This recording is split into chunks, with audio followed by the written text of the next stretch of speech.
I'd had clear mammograms for 6 years prior to my diagnosis, and I actually had a clear mammogram 2 months before my diagnosis. I had my annual mammogram, and it had come back fine. Started to have pain under my arm, went and had this ultrasound, and had a biopsy, discovered we had cancer. So when I asked my doctor at that time, why wasn't this caught? Because they said I'd had it for 2 years. 2 or maybe 3.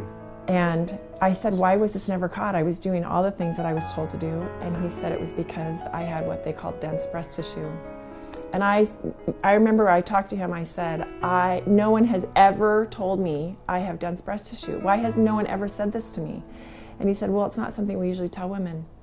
I mean, he said that very thing to me, and I thought, well, that's just really absurd. But having dense breast tissue is a risk factor that most women don't know about, and it can increase their chances of having breast cancer, but it's also almost virtually impossible to catch on a regular mammogram, because if you have extremely dense breast tissue, it shows up like cancer, exactly like cancer, white. And so I just started writing and just said, who's doing this? What are we doing? This is my story. And I started just by writing letters, wrote a letter to DeFazio, wrote a letter to everyone I could think of to testify in front of the Senate and the House committees on this bill.